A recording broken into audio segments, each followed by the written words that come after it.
So imposter syndrome is a really interesting thing. This is an actual psychological thing, and it is a real thing. It affects so many more people than you can even imagine knowing.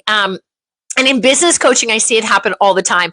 So imposter syndrome is a real thing, and it's categorized into about 4 or 5 different actual syndromes that you have. So I'm going to just let you know what it is. And I go through imposter syndrome too. Listen, I'm no different than anybody else, but I'm going to say that we go through it all the time. And I hope what you get today out of imposter syndrome is the actual technical, like the real shit, not the bullshit stuff. Okay. So it's real stuff. So the first type of, and you can figure out which one you are. I'm going to be very transparent and honest with you guys about which one I feel I am. And but I think you guys really, and I'm going to give you the solutions today too. First one is called the expert. Okay, so figure out which one you fall into. The expert. You may not like to be called the expert, but you know what? You might feel like you're the person in your life that needs to know all the answers. A lot of the CEOs that I coach feel this one. This is a major one, okay? They feel like they have to be the expert. And the pressure that the CEOs that I coach feel is ridiculous. It's like on a scale of 1 to 10 because they feel like they have to know all the answers for their team, all the answers for their clients, all the answers for their family. So they're the high standards people. Okay. And I see this all the time in coaching, and my heart goes out to them because they feel like, okay, I've been in the business this long, or I have a heritage of being in the business this long. Or if you're entering into a family business, I coach a lot of family businesses, and they feel the biggest because they're coming from 30 years of real estate lineage or business lineage, which is absolutely insane, which is really good. So if you ask the question that, if they feel like they don't have the answer to a question, and you're asking somebody who feels like they have the expert, they may find themselves reading a lot more books, or the pressure to become that expert is really high. I would say it's higher than anything out of all the imposter syndromes. So how would you know if you fall into this category? You ask yourself the question, do you shy away from applying for anything that requires very specific skill levels? Are you constantly going to training or certifications because you think, I need to improve my skills? I need to improve my skills all the time. Okay. Now that's not a bad thing, but it's kind of like, if you're overextending yourself in those areas. And even if you've been in the role, let's say as a CEO of a real estate team for a long time or business, you can feel like you still don't know anything. That is a really big feeling for imposter syndrome as the expert. And then the final thing is that, do you shudder when somebody calls you an expert? Okay, so when they say, hey, listen, I'm calling on you, Bob, because you're the expert, do you kind of go, oh man, like I'm not the expert? When you feel that way, that could be imposter syndrome. And like I said at the beginning, those of you who are just logging in now, imposter syndrome is no bullshit. It is a real live thing. Okay. Like meaning do not, don't laugh at it. And like, I know I'm serious about it today, but I'm telling you, it breaks my heart when people don't believe in themselves and they're feeling like imposter syndrome and they think it's just a slang word. It's a real thing that I see as a business coach. Every single client I have feels it at some level, including myself. So if you're the expert imposter syndrome, where you're putting so much pressure on yourself being the expert of everything, those are some of the things you're going to see. What you really have to give yourself to get over that is start practicing just-in-time learning.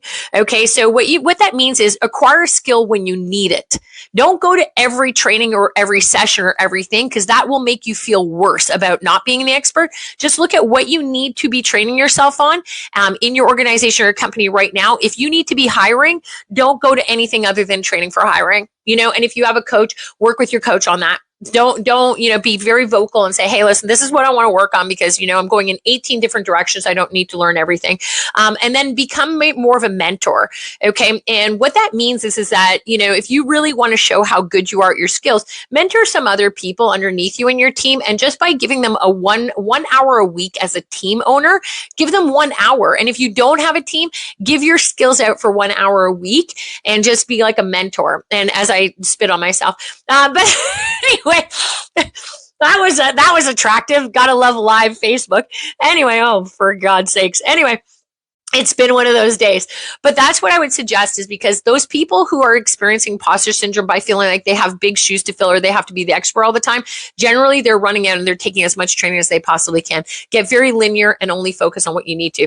This one here is one that I think I resonate with the most. It's called the Superman, Superwoman one. So I'm going to be very, gender neutral here, Superman or Superwoman.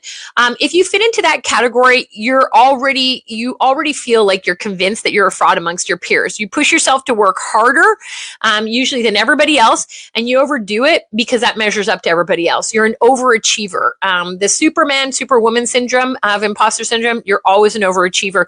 So you might be actually a workaholic, or addicted to the validation that comes from you working harder than everybody else. So you're always saying, yeah, I'm working, or I'm doing it harder, or I'm doing it harder.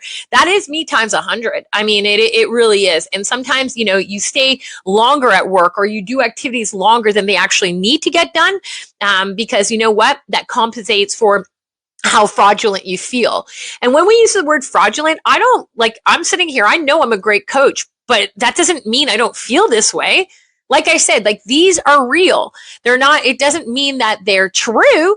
They just mean that how you feel is real. So if you're overcompensating for how you feel, like you always feel like you have to work harder because, of all those things, you might feel restless at times, or, find it hard to switch off when you're not at work. So like you're out with your family or friends and you're like always thinking work, or always like, oh gosh, I've got this to do, or I got to get back to that. So if you fall under that category, and that is me times 100, you know what? When I'm out cycling, I shouldn't be thinking about my business, but I do. And you know what? Why do I do that? Because you're always, again, you're trying to be Superman or Superwoman, and that is an imposter syndrome, okay? Because nobody should have to live up to those standards. The question is do you always seek external validation to make you feel like you're worthy? Okay, so that would be somebody who's really concerned about winning awards, or getting social media shout outs and shit like that, or Google reviews and all of that stuff. Do you take criticism personally rather than constructively? I'm the first person to admit it. You know what? This is all about transparency. If we all walk around on social media pretending that we're perfect, I'm not perfect. I'm so flawed. It's not even funny. I try really hard. But when you take it personally rather than constructively, that is hard. That's hard, because if you always see yourself as being Superwoman and you work so hard, then yeah, you're going to take the hits really hard. That's just how it is. And I've learned that throughout myself. It doesn't mean we're perfect, but we got to work on that. Do you find it hard to say no and set boundaries? Again, how do I see that show up? I'll give you an example. I literally, by the end of the week, I have overpromised so many things that I'm going to do for clients that they could be doing themselves, or they have assistants, or, I'll be like, I'll do that for you. I'll do that for you. And you know what? That's a Superman, Superwoman syndrome. Very, very bad habit that I have. I actually have to put a big sticker on my wall now and be like, oh, loser, stop doing this. Okay. So, but that's Superwoman syndrome. So if you're a woman or a man and you're running a business and you're always saying yes to everything, I'll do this, I'll do that, you may want to think like you're trying to be a superhero all the time. Okay. So that's the boundaries. You have to learn to say no. If you're a person who has struggle saying no to your boundaries, usually the imposter syndrome that you're dealing with is Superman, Superwoman. And if you're a workaholic, does it affect your personal life and your fun? If you're a workaholic and all you're doing is work, and, it's affecting your fun and your pleasure in your life, that is definitely a thing. So what can you do about it? The two things that I'm doing about it is I gain clarity and notice the working harder behaviors. That's really what I look at. There's a difference between working hard for a particular project or an outcome and then working harder for validation. So you have to really look at that. And, I found that even myself, I was working hard for validation. It wasn't necessarily that I was working on very specific projects. And I was like, wait a second, ask yourself the question, what's my motive behind working this hard? What am I doing here? Am I actually working on a project, or am I working late in the office because of validation I'm getting from it? That I'm am I doing this? Am I doing it so I can say that I'm working harder? Ask for help when needed is the second thing, is that be okay with handing your tasks over. If you're the Superwoman of your business, or if you're the Superman of your business, you're the only person, and delegation is actually a positive attribute that you have to look at. And it doesn't matter who you delegate to, find the right person and delegate to that.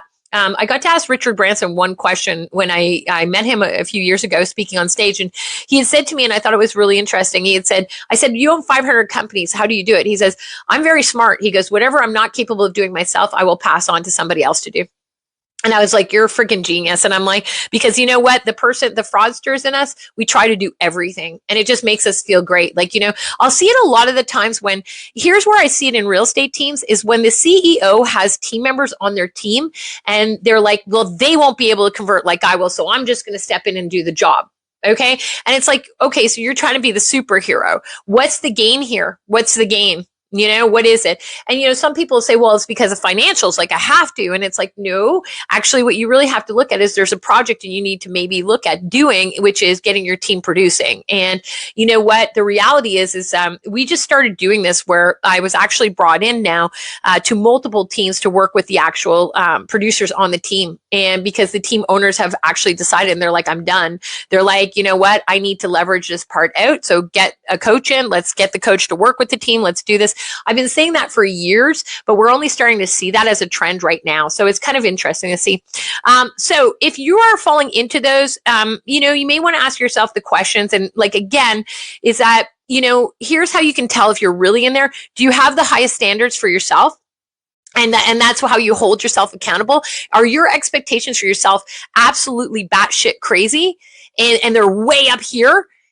Mine are. That's how I know this is mine. This is how I know this is my imposter syndrome. My standards are so high for myself that I kind of feel like, oh my gosh, like, why are they so high? Nobody else is putting them that high. Have you ever been told that you're a micromanager? If you've been told you're a micromanager, I'm smiling as I'm saying that. I'm like, every day. Anyway, so if you've been told you're a micromanager, this is your imposter syndrome most likely. Now you can be multiple, by the way. Somebody texted me this morning and said, can you be multiple imposter syndromes? And hell yeah, you may find two in here that you resonate. Do you kick yourself after a presentation because you made an error? Like you go on a listing presentation, you're like, man, I should have signed that at the table. Like if that's you, this is one of your categories, right? Do you focus on your mistakes and failures much more than your successes? That is a big one for the Superman, Superwoman syndrome, for imposter syndrome. You're always saying, you know, what you didn't do instead of all the cool shit that you have done. That's important. And do you need to achieve 100% on anything less is not acceptable? So like, meaning if you got 80% to your target for a month, are you kind of like, you're focused more on the fact that you only got 80%, not 100%. You're not looking and saying, wow, the market changed and we did really good, and really pat on the back for that. So if those are some of the things and you're going, my gosh, that's me, this is definitely one of the ones, you may not even see that you're in imposter syndrome. So what can you do today about it? You can focus on progression, not perfection. We talk about this all the time in coaching. If you always are looking for perfection, I've looked for it my entire life. I haven't found it. If you find it, let me know, because I'm seriously still looking for it. I'm like Forrest Gump looking for perfection. But no, perfection is not possible. You know, yeah, like as a coach myself, I'm tough, but at the same token too, I know that if you're progressing, it's better to have a little bit of progression as opposed to saying, I'm going to nail everything and I'm going to hit it. And then stop criticizing yourself and start complimenting yourself instead is a big one. Again, the hardest thing that I see with people out there in today in building the businesses, especially in a year like this year where everything's been marginally very, very different, is that we don't want you criticizing yourself. I want you to compliment yourself. It's like, yeah, you may not be, like, it's a different year, it's a different quarter, it's a different thing. You can't keep beating yourself up over this shit. You got to kind of look at yourself and say, you know what, I'm going to do the best that I can. So that's kind of how I am, you know, and just really watch for that. The soloist, this is a good one. Okay. We call this one the soloist. You identify as being a soloist, and then you might be someone who doesn't want to ask for help, and those are soloists. So if you're an imposter syndrome person, you might be afraid to ask questions, or you want everything to yourself because, again, you think asking for help means you're a fraud. Okay. And you think that finding it difficult to trust others as competent as you, or you may not feel like you can open up to somebody enough to just trust them enough and be like, okay, you know, you might feel threatened that if you open up and you start sharing and saying, okay, this is vulnerable, this is where I'm going with this, you might feel like you're a fraudster, or accepting help might make you feel like you're a fraudster, or leveling up through guidance might feel like you're not as good as you are. And you might question your competencies, even though you know there are other experts in certain areas. It might be really hard for you to try to do it. So you'll do your own research and try to like keep it to yourself what you're actually going through. And that is an imposter syndrome in itself, because if you're a soloist, you're not asking for help. And again, you can be a soloist, you can be any of these things, and it's multiple things that you can actually be. And I think a lot of people will feel this one as a soloist, especially as entrepreneurs, we're alone a lot. And that can be very hard for us to go through and hard for us to deal with. So I think when we're looking at this as an opportunity as a soloist, you have to ask yourself, do you struggle with sharing your workload and project, and you do a lot of the work alone? Okay, so you're alone in the office, like nobody, you have the people you pay for, but after hours or anything else like that, nobody seems to be around. You're not an expert in a certain field, you know who is, but instead of asking that person for help to get you ahead, you spend your whole weekend researching a topic, and that costs you quality time with your family and friends. And that's a big one that I see a lot, is that you try to, by all means, again, I do it too. Like, I'm not superwoman here. I mean, I'm definitely not superwoman, but I do that sometimes too. It's like I get afraid to ask somebody and say, hey, I know you're doing this better than I am, but I don't want to seem like a weak, vulnerable person. And I mentioned this, I think in last week's video when I talked about getting my ass handed over to me, is that, I hurt just like a regular person. And I have like really good people in my circle that I reach out to, and that allows me to not be a soloist. But whenever I do that, it's incredible. The weight that comes off of my shoulders when I open up to somebody who's better at something than me, or when I ask for help, and I'm just totally fucking vulnerable. Okay. And I know I swore, sorry about that, but they're probably going to kick me off in 1 minute now. But anyway, darn it. I was doing so good.